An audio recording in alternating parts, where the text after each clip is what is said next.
আসসালামু আলাইকুম, কেমন আছেন সবাই? আলহামদুলিল্লাহ, আমি তো অনেক ভালো আছি। আসলে এই গরমে ভালো থাকার কি আছে, আসলে অনেক গরম পড়তেছে। আমাদের দেশের তাপমাত্রা 44 ডিগ্রি হয়ে যাচ্ছে।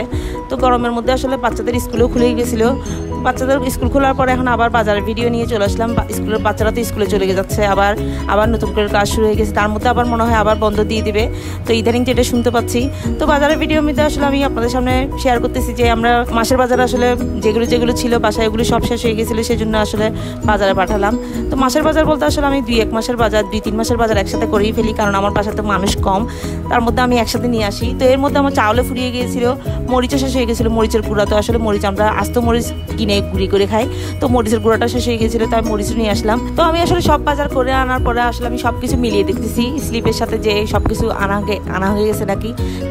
আসলে দোকানদাররা তো অনেক সময় ভুল করে ফেলে, একটা লিখলে আসলে অন্যটা দিয়ে ফেলে, তার মধ্যে আবার কিছু জিনিস বাদও করে। তো যাই জন্য আসলে সব কিছু বের করে আমি দেখতেছি যে সব কিছু আসছে নাকি। তো আমার বাচ্চা সব আমাকে হেল্প করতেছে। আসলে আমার বাচ্চারা তো আসলে আমার সাথে হেল্প করে সব কিছু দিয়ে।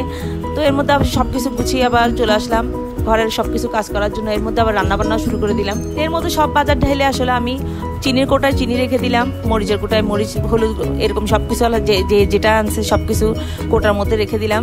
সব কিছু আসলে কোটার মধ্যে রেখে না দিলে তখন আসলে সব এলোমেলো হয়ে যায়। তো আস্তে ধীরে সব কিছু আমি ঠিক করে রাখতেছি। আসলে মসুর ডাল, খেসারির ডাল, যেগুলো ডাল রান্না গেছে সব কিছু রাখার পর আসলে আমি এখন রান্নায় চলে যাবো। এটা হচ্ছে তারপরের দিনের ভিডিও, রাতের ভিডিও আসলে রাতে ছিল আসলে বাজারটা রাতে আনছিল। তো আমি এর পরের দিন আবার সব কিছু আবার ঠিকঠাক করতেছি। চা পাতা ঢালতেছি, চা পাতা ঢালার পরে চিনি, ময়দা সব কিছু যেখানে কোটা রাখা যায় সেখানে রাখতেছি। তো এরপর আমি চিন্তা করতেছি কি রান্না করা যায়।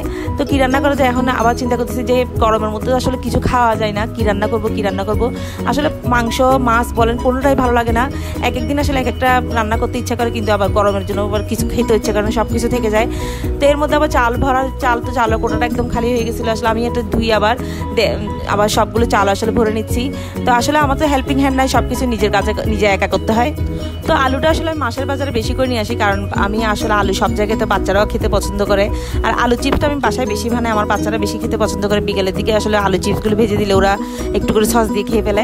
তো আমার বাচ্চারা আসলে বেশি পছন্দ করে, সেই জন্য তাই আমি আলু বেশি করে নিয়ে আসি।